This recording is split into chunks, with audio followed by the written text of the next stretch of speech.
जिंदगी में कोई भी चीज इतनी अहमियत की हामिल नहीं होती जितना कि मुअस्सर अंदाज में दूसरों से गुफ्तगू करना। दरअसल जिंदगी में कामयाबी हासिल करने के लिए, मुकाम बनाने के लिए, शोहरत की बुलंदियों को छूने के लिए, लोगों के दिलों पर राज करने के लिए, अपने विजन को लोगों के सीने में उतारने के लिए, अपनी आवाज को अवामुन्नास तक पहुंचाने के लिए, मुल्क के माया नाज इदारे में नौकरी हासिल करने के लिए, अपना एक इदारा बनाने के लिए, कोई प्रेजेंटेशन देने के लिए, हत्ता के घरेलू मामलात चलाने के लिए भी इंसान को जिस चीज की सबसे ज्यादा जरूरत होती है वो है बातचीत करने की सलाहियत, यानी कम्युनिकेशन स्किल। अब हम बात करेंगे कम्युनिकेशन के हिस्सों के मुतालिक। कम्युनिकेशन लफ्ज कम्यून से निकला है, जिसका मतलब है शेयर करना। तो कम्युनिकेशन का मतलब है अपने ख्याल या आइडियाज को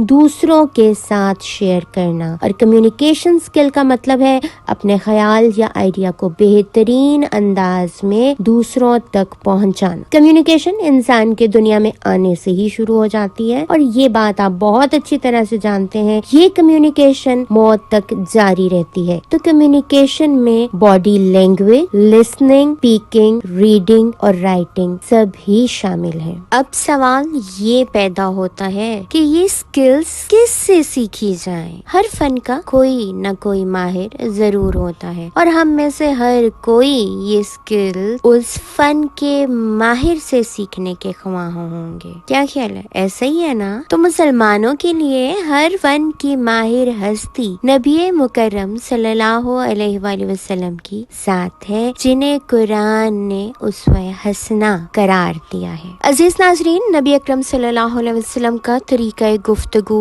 लासानी और लाजवाल है। आपका अंदाज़े कलाम वाज़े और साफ था, और यूं ठहर ठहर कर मुखातिब होते कि अगर कोई चाहता तो एक एक लफ्ज गिन सकता था, और वो लफ्ज दिल में उतरते जाते थे। आवाज न इतनी पस्त रखते कि सुनने में दुश्वारी हो, और न इतनी बुलंद कि समात पर गरां गुजरे। सहाबा कराम आप सल्लल्लाहु अलैहि वसल्लम की बातों के दीवाने थे कि महव होकर सुनते तो आस पास का होश न रहता था। जब आप बात करते या सबक पढ़ाते तो सहाबा कराम इतने महव हो जाते कि परिंदे उन्हें इंसान के बजाय सतून समझकर उन पर आ बैठते थे। तो आज हम नबी सल्लल्लाहु अलैहि वसल्लम की जिंदगी से, उनकी दूसरों से गुफ्तगू, तालीम और तरबियत के हवाले से वाक़यात जानेंगे, और फिर अपने लिए अमली असूल मुरत्तब करेंगे जो हमारे रोजमर्रा जिंदगी में हमें गुफ्तगू के फन का माहिर बना दें, ताकि हमारी कम्युनिकेशन स्किल्स बेहतर हो सके। तो चलिए आइए हम नबी सल्लल्लाहु अलैहि वसल्लम का अंदाज़े कलाम की चंद खुसूसियात पे आज बात करेंगे। उनमें सबसे पहली खुसूसियत है मुख्तसर और जामे अंदाज। नबी करीम सल्लल्लाहु अलैहि वसल्लम का तरीका तालीम कुरान पाक से मिलता जुलता है, और कुरान पाक में भी ये फरमाया गया है, आप वही बात आगे पहुंचाते हैं जिसकी आप सल्लल्लाहु अलैहि वसल्लम को वही की जाती है। कुरान अजीम का अंदाज भी मुख्तसर और जामे है। खसूसन इब्तिदाई सूरतें इंतहाई मुख्तसर थी और छोटी छोटी आयात पर मुश्तमिल थी। उसी तरह आप सल्लल्लाहु अलैहि वसल्लम की तालीमात भी बहुत मुख्तसर है, लेकिन तशनगी भी महसूस नहीं होती, और कूजे में दरिया समो दिया गया है। मसलन बल्लिगु अन्नी वलौ आया, मेरी बात आगे पहुंचाओ चाहे एक आयत ही क्यों ना हो। इसी तरह आपने फरमाया अस्सिद्क़ु युंजी वल किज़्बु युहलिक, सच्चाई निजात दिलाने वाली है और झूठ हलाकत में डालने वाला है। बाज़ हदीस तो महज 2 या 3 अल्फाज पर मुश्तमिल है। अल जिहादु खुलुकी, जिहाद मेरी खसलत है। अल हुब्बु असासी, मोहब्बत मेरी बुनियाद है। अल इल्मु सलाही, علم میرا ہتھیار ہے۔ آپ کی گفتگو کے حوالے سے دوسری اہم خصوصیت امثال و تمثیل ہے، یعنی مثالیں دے کر باتوں کو واضح کرنا۔ آپ صلی اللہ علیہ وسلم نے ایک مرتبہ فرمایا کہ میری مثال ایسی ہے کہ جیسے کسی شخص نے آگ لگائی ہو اور اس سے ماحول روشن ہو گیا ہو، تاہم اس میں پروانے گر رہے ہوں، وہ لپک لپک کر پروانوں کو آگ میں گرنے سے بچا رہا ہے، لیکن وہ ہے کہ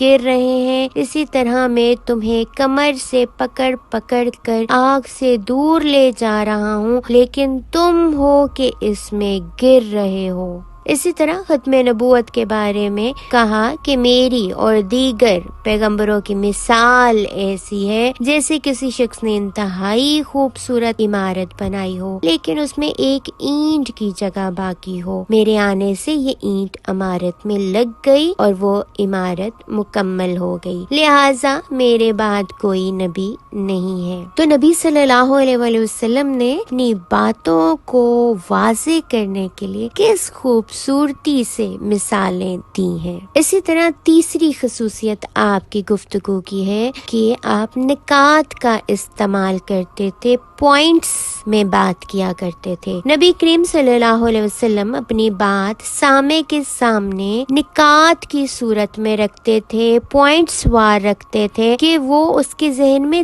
ترتیب وار سما جائے اور وہ بھول نہ سکے۔ اسی طرح دوران گفتگو عادات کا بھی استعمال فرماتے تھے، مثلا دو باتیں منافق میں پیدا نہیں ہو سکتی: حسن اخلاق اور دین کی سمجھ۔ پھر فرمایا منافق کی 3 نشانیاں ہیں۔ اسی طرح یہ بھی کہا 5 چیزوں کو 5 چیزوں سے پہلے غنیمت جانو۔ ایک اور حدیث میں فرمایا مجھے میرے رب نے 10 باتوں کا حکم دیا ہے۔ آپ صلی اللہ علیہ وسلم نے فرمایا 2 کلمے زبان پر تو بہت آسان ہے، لیکن ترازو میں سب سے زیادہ بھاری ہے۔ آپ نے یہ بھی فرمایا جو مجھ پر 1 مرتبہ درود بھیجتا ہے، اللہ تعالیٰ اس پر 10 مرتبہ رحمت بھیجتا ہے۔ ایک اور حدیث میں فرمایا جس نے 5 چیزوں کی توہین کی وہ 5 چیزوں سے محروم رہا۔ اور اس طرح کی بہت سی مثالیں جس میں آپ نے عادات کا ذکر کیا ہے، پوائنٹس میں باتوں کو بیان کیا ہے تاکہ لوگ اس کو ذہن نشین کر سکیں۔ اسی طرح آپ کے انداز گفتگو کی ایک اور اہم خصوصیت ہے دلکش انداز بیان کی دلکشی اور رعنائی آپ صلی اللہ علیہ وسلم کی گفتگو سے واضح ہوتی ہے۔ بعض جگہ تو یہ انتہا تک پہنچی ہوئی نظر آتی ہے، مثلا بخیل اللہ سے دور، لوگوں سے دور، جنت سے دور اور جہنم کے قریب ہے، جبکہ سخی اللہ کے قریب، لوگوں کے قریب، جنت کے قریب اور جہنم سے دور ہے۔ دیکھیے کتنی خوبصورتی ہے آپ کی باتوں میں۔ اسی طرح مومن کا چہرہ حشاش بشاش مگر دل غمگین رہتا ہے۔ آپ صلی اللہ علیہ وسلم نے فرمایا میں عیش و سہولت کی زندگی کیسے گزاروں جبکہ اسرافیل سور منہ میں لے کر کان لگائے سر جھکائے انتظار کر رہے ہیں کہ کب سور پھونکنے کا حکم ہوتا ہے۔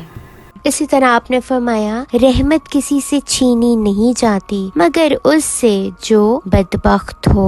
آپ صلی اللہ علیہ وسلم نے فرمایا حیا ایمان کا پھل ہے اور ایمان جنت میں لے جائے گا۔ آپ صلی اللہ علیہ وسلم نے فرمایا پہلوان وہ نہیں جو حریف کو پچھاڑ دے بلکہ پہلوان وہ ہے جو غصے کے وقت نفس کو قابو میں رکھے۔ تو اس سے واضح ہوتا ہے کہ آپ کا انداز بیان بہت دلکش تھا، بہت خوبصورتی ہے آپ کے کلام میں۔ اسی طرح آپ کے انداز گفتگو کی اگلی خصوصیت ہے سوالات کرنا۔ سمجھنے اور سمجھانے کے عمل میں سوال کی اہمیت سے کسے انکار ہے؟ طالب علم کا سوال کرنا اس کے ذوق کا عکاس ہوتا ہے اور طالب علم سے سوال کرنے کا مقصد اس کی توجہ حاصل کرنا ہے۔ چنانچہ قرآن و حدیث میں سوال کثرت سے آتے ہیں۔ کیا تم نے ایسا شخص دیکھا ہے جو روزے جزا کو جھٹلاتا ہے؟ یہ انداز بیان قرآن کا ہے۔ اسی طرح نبی صلی اللہ علیہ وآلہ وسلم वसल्लम भी सवालिया अंदाज अपनाया करते थे। आप फरमाते थे क्या मैं तुम्हें ऐसी चीज ना बताऊं जिससे तुम आपस में मोहब्बत करने लगो। इसी तरह आपने एक मौके पर फरमाया क्या तुम जानते हो मुफलिस कौन है। चुनांचे सहाबा भी आपकी सुन्नत के मुताबिक सवाल किया करते थे और यही सवालात इल्म के फरोग का बाइस हुए और इनसे हमारे बहुत से पेचीदा मसाइल हल हो गए। नबी सल्लल्लाहु अलैहि वसल्लम के अंदाजे गुफ्तगू की एक और खसूसियत थी अंदाजे ताकीद। जिस तरह कुरान पाक में अल्लाह ताला ने बात को पुरजोर करने के लिए तकरार और कसम का तरीका इस्तेमाल किया है। अल क़ारिया तुमल क़ारिया वमा अदराक मल क़ारिया। इसी तरह वल अस्र वतीन वज़ैतून। इसी तरह अल्लाह के रसूल भी अपने साथियों को मुतवज्जो करते, बातों को जहन में बिठाने और ताकीद कायम करने के लिए यही अंदाज इस्तेमाल फरमाते। एक मर्तबा आपने फरमाया उसकी नाक खाक आलूद हो, उसकी नाक खाक आलूद हो, उसकी नाक खाक आलूद हो। 3 बार आप सल्लल्लाहु अलैहि वसल्लम ने जब यही जुमला फरमाया तो सहाबा ने पूछा या रसूलल्लाह किसकी नाक खाक आलूद हो। आपने फरमाया जो बुढ़ापे की हालत में माँ बाप या उनमें से किसी एक को पाए और जन्नत हासिल न कर ले। आप सल्लल्लाहु अलैहि वसल्लम ने अपनी गुफ्तगू और तरीका कार में हमेशा मुखातिब की सतह और उसके फहम का भी लिहाज रखा। बच्चों से गुफ्तगू हल्की फुल्की और लतीफ होती थी। सरदारों और बड़ों से आप उनके असलूबे जुबान में बात करते। जिस कबीले के लोग होते उनका लहजा इख्तियार करते। अनपढ़ लोगों से नरमी के साथ आम और सादा अंदाज में गुफ्तगू फरमाते कि हर कोई उसे समझ लेता और गुफ्तगू का मुद्दा और मफहूम उस पर वाज़े हो जाता था। नबी की जिंदगी से सीखे गए बेहतरीन कम्युनिकेशन के असूलों का निचोड़ अब मैं बयान करूंगी। अपनी कम्युनिकेशन को बेहतरीन बनाने के लिए सबसे जरूरी जो चीज है वो है मुस्कुराहट, यानी चेहरे पर मुस्कुराहट सजा कर रखना। ये बॉडी लैंग्वेज का हिस्सा है। इससे इंसान के सामने वाले इंसान पर मुस्बत असर होता है। इसके साथ साथ इंसान का जाहिर भी साफ होना चाहिए और शख्सियत में सुलझाव होना भी बहुत जरूरी है। लोग आपका जाहिर देख कर आपके पास आते हैं और आपका बातिन देख कर आपके पास ठहर जाते हैं। तो अगर इंसान का जाहिरी हुलिया ही सही ना हो तो कोई भी शख्स उससे बात करना पसंद नहीं करता। जैसे कि अगर आप किसी शख्स के पास जाएं और उसके मुंह से बदबू आ रही हो तो आप उसके पास बैठना पसंद नहीं करेंगे। कम्युनिकेशन में दूसरी बड़ी चीज सुनना है, यानी लोगों को सुनना, उनसे उनके बारे में बात करना, उनके एरिया ऑफ इंटरेस्ट पर बात करना, उनको समझना कम्युनिकेशन का तीसरा असूल है। बामकसद गुफ्तगू करना, मुख्तसर मगर जामे बात करना। कम्युनिकेशन का चौथा असूल है दिल से जुड़ा जाए। लोगों के दिलों पर राज करने के लिए जरूरी है उनके दिल से जुड़ा जाए, यानी उनकी बात को गौर से सुना जाए,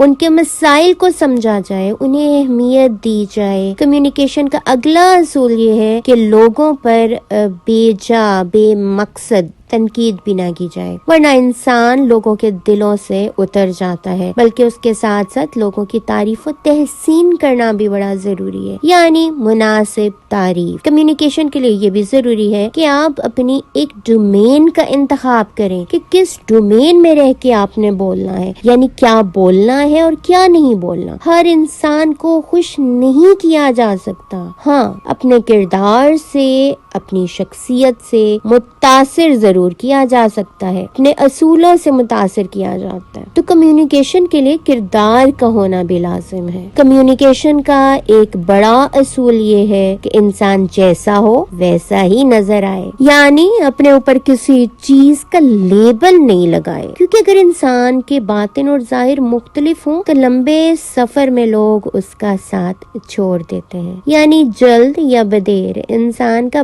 باطن لوگوں پر آشکار ہو جاتا ہے. جیسے ظاہر دیکھ کر لوگ قریب آتے ہیں اور باطن دیکھ کر ٹھہر جاتے ہیں، ایسے ہی ظاہر کے ساتھ انسان کے باطن کا خوبصورت ہونا بھی بہت ضروری ہے. کمیونیکیشن کا ایک اصول ایمانداری بھی ہے، یعنی باتوں میں ہیرا پھیری نہ کی جائے. انسان ایک بار تو کسی کو دھوکہ دے سکتا ہے، لیکن وہ بار بار دھوکے بازی سے جیت نہیں سکتا. کمیونیکیشن کے لیے ضروری ہے انسان کا رویہ سیکھنے والا ہو، اس کے بغیر انسان کسی کو سن نہیں سکتا. کمیونیکیشن کا اصول یہ بھی ہے آپ ججمنٹل نہ بنے. ہم پہلے ہی چیزوں کو خود سے جج کر لیتے ہیں اور اس کے مطابق رد عمل دیتے ہیں، جواب دیتے ہیں. لوگوں کی باتوں پر رد عمل نہ دیں، یعنی رک کر ان کی بات سمجھ کر پھر اچھے سے جواب دیں. کمیونیکیشن کوئی لکھی ہوئی یا یاد کی ہوئی تحریر کی طرح نہیں ہوتی، بلکہ اس کے لیے ضروری ہے آپ اپنے اندر سے جڑے ہوئے ہوں، کیونکہ الفاظ آپ کے اندر سے آتے ہیں تو خود کے ساتھ تعلق بھی بہت ضروری ہے. اچھا، اب میں آپ کو بتاؤں گی کمیونیکیشن سکلز کے لیے جو باتیں بہت ضروری ہیں. کمیونیکیشن میں ضروری یہ ہے کہ انسان کی آواز مناسب ہو، نہ زیادہ بلند ہو نہ ہی مدھم ہو، یعنی اتنی ہو سامنے والا انسان آسانی سے سمجھ جائے. بہترین کمیونیکیشن کے لیے الفاظ کا واضح ہونا بھی ضروری ہے، یعنی کہ الفاظ کی سمجھ آئے، نہ کہ الفاظ کو آپ مکس کر دیں. کمیونیکیشن میں جذبات کا استعمال بھی بڑا ضروری ہے، یعنی سامنے والے کو بات کی اہمیت کا اندازہ ہو سکے. کمیونیکیشن میں سامنے والے کو دیکھ کر اس کے لیول کے مطابق بات کریں، الفاظ کا چناؤ کریں، یعنی بچوں کے سامنے آسان الفاظ کا استعمال کریں. بچوں کو آپ اگر مشکل الفاظ بتانا شروع کر دیں گے، آپ ان کو کوئی کہانی سنا رہے ہیں اور آپ انتہائی ثقیل قسم کی اردو کا استعمال کریں تو بچوں کا انٹرسٹ ڈیولپ نہیں ہوگا. ٹھیک ہے، تو آسان لفظ جو ان کی لیول کے ہوں، ان کو سمجھ آ سکے، ان کا استعمال کرنا چاہیے. اور پڑھے لکھے لوگوں میں ان کے معیار کے الفاظ کا چناؤ کریں. تو یہ وہ باتیں ہیں جو ہمیں کمیونیکیشن کے دوران اسلام ہمیں سکھاتا ہے کہ ہم دوسروں سے کمیونیکیشن کس طرح سے کریں. عزیز ناظرین، آپ نبی صلی اللہ علیہ وسلم کی کمیونیکیشن سکل کو جانیے، اپنائیے اور دنیا اور آخرت کے فائدے اٹھائیے. وآخر دعوانا الحمدللہ رب العالمین. سبحان ربک رب العزت عما یصفون، وسلام علی المرسلین، والحمدللہ رب العالمین.